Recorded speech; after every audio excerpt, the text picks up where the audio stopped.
नमस्कार। आज मार्गशीर्ष कृष्ण द्वितीया शके 1936 सादर करीत आहोत ठाणे वार्ता। ठळक घडामोडी। ठाण्यातील घोडबंदर रस्त्यावर सिंहाच्या दर्शनाने संभ्रम। ठाण्यात प्रीपेड रिक्षा सेवेला प्रादेशिक परिवहन प्राधिकरणाची मंजुरी। आणि ठाणे रेल्वे स्थानकात बेकायदा वाहनतळ उभारणाऱ्या ठेकेदाराला अवघा 10,000चा दंड। या आणि इतर घडामोडी विस्तृतपणे पण काही क्षणातच। ठाणे वार्ता पहा श्रीस्थानक वाहिनीवर। आता सकाळी 9:15 पासून रात्री 9:15 पर्यंत ठाणे वार्ता, ठाण्यातील पहिलं दृकश्राव्य माध्यम। श्रीस्थानक वाहिनी ठाण्याची स्वतःची वाहिनी।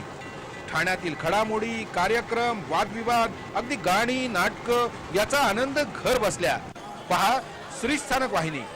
आपल्या ठाण्याचं हक्काचं व्यासपीठ श्रीस्थानक वाहिनी। ठाणे वार्ता आता संकेतस्थळावर देखील ठाणेवार्ता.com वर क्लिक करा आणि ठाण्याच्या घडामोडी जाणून घ्या। ठाण्यातील पहिलं ऑनलाईन माध्यम ठाणेवार्ता.com। नमस्कार मंडळी, दर रविवारी पाहायला विसरू नका। नमस्कार मंडळी, आपल्या प्रश्नांचं थेट उत्तर। ठाणे वार्ता पहा श्रीस्थानक वाहिनीवर। आता सकाळी 9:15 पासून रात्री 9:15 पर्यंत ठाणे वार्ता, ठाण्यातील पहिलं दृकश्राव्य माध्यम। ठाण्यातील प्रीपेड रिक्षा सेवेला मुंबई महानगर प्रादेशिक परिवहन प्राधिकरणाने मंजुरी दिली आहे। यामुळे ठाण्यामध्ये ठाणे रेल्वे स्थानकातून विविध ठिकाणासाठी लवकरच प्रीपेड रिक्षा सेवा सुरू होणार आहे। प्रीपेड रिक्षा सेवेमध्ये निर्धारित प्रवासी भाडं प्रवाशांना द्यावं लागेल। 4 टप्प्यात ही सेवा सुरू केली जाणार आहे। ठाणे रेल्वे स्थानकापासून ओवळ्यापर्यंत ही सेवा उपलब्ध करून दिली जाणार आहे। पहिल्या टप्प्यात हरिनिवास 3 हात नाका प्रवासासाठी 27 रुपये, दुसऱ्या टप्प्यात कोपरी चेक नाका, वसंत विहार, वर्तकनगर, लोढा कॉम्प्लेक्स पर्यंत 4 किलोमीटर अंतरासाठी 54 रुपये, तिसऱ्या टप्प्यात मानपाडा, बाळकुम, हिरानंदानी या 6 किलोमीटरच्या अंतरासाठी 82 रुपये, तर चौथा टप्पा हा 6 किलोमीटर ते 20 किलोमीटर अंतरासाठी असणार आहे। यामध्ये ओळा, मानकोली, शिळफाटा, कल्याण इथपर्यंत सेवा उपलब्ध करून दिली जाणार आहे। ठाणे रेल्वे स्थानकाजवळील वाहतूक कचेरीत जाण्याचं ठिकाण नमूद करून प्रवाशांना पावती घ्यावी लागणार आहे। या पावतीवर रिक्षा क्रमांक, रिक्षा चालकाचा मोबाईल क्रमांक आणि अंतरानुसार भाड्याचे दर असणार आहेत। ठाण्यातील पोलीस वसाहतीची पडझड सुरू झाल्याने पोलिसांची कुटुंब धास्तावली आहेत। जनतेचं रक्षण करणाऱ्या पोलिसांची कुटुंब मात्र असुरक्षित वास्तव्य करत असल्याचं यामुळे उघड झालं आहे।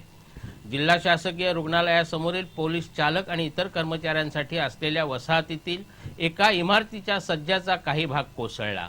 सुदैवाने यामध्ये कोणतीही जीवितहानी झाली नसली तरी येथील पोलीस कुटुंबियांचं जीवन मात्र असुरक्षित झालं आहे। ही पोलीस वसाहत जुनी असून या वसाहतीतील इमारती धोकादायक झाल्या आहेत। शनिवारी संध्याकाळी या वसाहतीतील इमारत क्रमांक 2च्या 3ऱ्या मजल्याच्या सज्जाचा काही भाग कोसळला। अचानकपणे हा भाग कोसळल्याने रहिवाशांमध्ये घबराट निर्माण झाली। पालिकेच्या आपत्ती व्यवस्थापन पथकाने त्वरित धाव घेऊन पाहणी केली। सहपोलीस आयुक्त लक्ष्मी नारायण तसंच महापौर संजय मोरे, आमदार संजय केळकर यांनीही इमारतीची पाहणी केली। काल पुन्हा पोलीस आणि पालिकेच्या माध्यमातून इमारतीची पाहणी झाली असून स्ट्रक्चरल ऑडिट नंतर पुढील निर्णय घेतला जाणार आहे। महागिरीमधील जरीमरी पोलीस वसाहतीतील 14 इमारतींची वर्षानुवर्ष डागडुजी न झाल्याने या इमारतीही धोकादायक बनल्या आहेत। त्यातील 4 इमारतींची तर परिस्थिती अत्यंत दयनीय आहे। गेल्या 2 वर्षापासून याबाबत तक्रारी करूनही काहीच उपयोग झाला नसल्याचं दिसत आहे।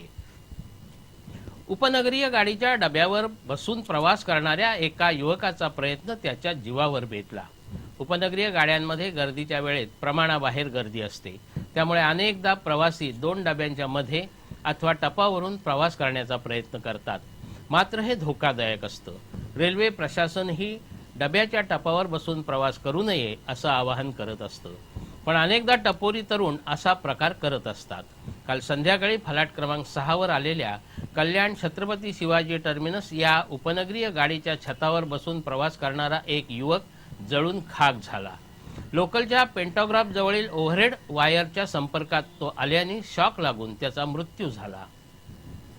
जास्त व्याज देण्याच्या आमिषाला बळी पडू नये, तसंच गुंतवणूक योजनांविषयी सखोल माहिती घ्यावी आणि अशा बनावट योजनांपासून सावध राहावं असं आवाहन ठाणे ग्रामीण पोलिसांनी केलं आहे। जास्त व्याजाच्या आमिषाने अथवा काही वर्षात पैसे दाम दुप्पट करून देण्याच्या नावाखाली ठेवी स्वीकारल्या जातात। सुरुवातीला या गुंतवणुकीवर परतावाही दिला जातो। परतावा दिला जात असल्यामुळे लोकांचा विश्वास बसतो आणि आणखी लोक या योजनेत पैसे गुंतवतात। साखळी पद्धतीच्या या गुंतवणूक योजनांचा अल्पावधीत बोलबाला होतो आणि गुंतवणूकदारांची संख्या वाढत जाते। मात्र कालांतराने गुंतवणूक स्वीकारणाऱ्या कंपन्या गायब होतात। यामध्ये हजारो गुंतवणूकदारांची फसवणूक होते। राज्यामध्ये अशा प्रकारात दिवसेंदिवस वाढ होत असून जास्त रक्कम मिळण्याच्या लालसेपोटी लोकांची फसवणूक झाल्याचं निदर्शनास आलं आहे। गुंतवणूकदारांनी गुंतवणूक करताना गुंतवणूक योजनेचा सखोल अभ्यास करावा आणि बोगस गुंतवणूक योजनांपासून सावध राहावं असं आवाहन ठाणे ग्रामीण पोलिसांनी केलं आहे। अशा प्रकारे फसवणूक झालेल्या गुंतवणूकदारांनी त्वरित ठाणे ग्रामीण पोलिसांच्या आर्थिक गुन्हे शाखेशी संपर्क साधावा असं आवाहनही करण्यात आलं आहे। ठाणे वार्ता पहा श्रीस्थानक वाहिनीवर आता सकाळी 9:15 पासून रात्री 9:15 पर्यंत ठाणे वार्ता, ठाण्यातील पहिलं दृकश्राव्य माध्यम। आपला परिसर स्वच्छ आणि सुंदर ठेवण्यासाठी ठाणे महापालिकेत सहकार्य करा। ओला सुका कचरा वेगवेगळा जमा करा आणि रोगराईपासून मुक्तता मिळवा। ठाणे वार्ता आता संकेतस्थळावर देखील ठाणेवार्ता.com वर क्लिक करा आणि ठाण्याच्या घडामोडी जाणून घ्या। ठाण्यातील पहिलं ऑनलाईन माध्यम ठाणेवार्ता.com।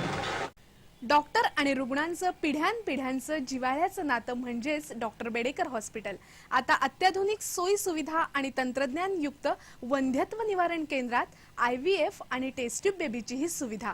Doctor Bedekar hospital, Maharshi Karvepath, Thane. 65 वर्षांची निरंतर सेवा। Jaipuri jewellery exhibition cum sale, 50% बचत। American diamond sets, mangalsutra, fancy bracelet, fancy earring top, radium आणि गोल्ड प्लेटेड बांगड्या आणि अन्य ज्वेलरी फक्त जयपुरी ज्वेलरी एक्झिबिशन मध्ये, अशोका बेसमेंट जवळ, गोखले रोड, नौपाडा, ठाणे पश्चिम। ठाणे वार्ता पहा श्रीस्थानक वाहिनीवर आता सकाळी 9:15 पासून रात्री 9:15 पर्यंत ठाणे वार्ता, ठाण्यातील पहिलं दृकश्राव्य माध्यम। स्थानिक मुलांच्या कलागुणांना वाव मिळावा या हेतूने ठाण्यातील बाळकुम इथे यशस्वी कला मंदिर या संस्थेच्या वतीने एका नृत्य स्पर्धेचं आयोजन करण्यात आलं होतं। खुल्या आणि विभागीय अशा 2 गटात झालेल्या या स्पर्धेला मोठा प्रतिसाद लाभला होता। ठाणे, कल्याण, डोंबिवली, भिवंडी, वसई, मुंबई, कोकण अशा विविध विभागातील स्पर्धक यात सहभागी झाले होते। खुल्या पुरुष गटात झालेल्या सामूहिक नृत्य स्पर्धेत XIX ग्रुपला तर महिला गटात सुप्रिया आणि ग्रुपला प्रथम क्रमांक मिळाला। खुला गट एकेरी नृत्य स्पर्धेत लहान गटात रिया दंडगवाळ तर मोठ्या गटात भाविका शिरोडकर हिला प्रथम क्रमांक मिळाला। विभागीय नृत्य स्पर्धेत सामूहिक नृत्य गटात स्कॉर्पियन ग्रुपला तर एकेरी लहान गटात अनन्या कोतवाल तर मोठ्या गटात रवीना सोनार हिला प्रथम क्रमांक मिळाला। विरोधी पक्षनेते देवराम भोईर यांच्या हस्ते विजेत्यांना पारितोषिकं देण्यात आली। ठाणे रेल्वे स्थानकातील बेकायदा वाहनतळाला रेल्वेची मूक संमती असल्याचं दिसत असून रेल्वे प्रशासन आणि ठेकेदारांच्या मिलीभगतमुळे वर्षानुवर्ष बेकायदा वाहनतळ उभारूनही 10,000च्या दंडावर तो सुटला आहे। ठाण्यातील एक जागरूक रेल्वे प्रवासी रामचंद्र कर्वे यांनी फलाट क्रमांक 1 जवळील जागेत होणाऱ्या बेकायदा वाहनतळाची तक्रार रेल्वेच्या संकेतस्थळावर केली होती। या वाहनतळामुळे स्थानकात ये जा करण्यासाठी अडचण होण्याबरोबरच एखादी दुर्घटना घडल्यास अग्निशमन यंत्रणा अथवा बचाव पथकाला पोहोचणं ही कठीण असल्याचं म्हटलं होतं।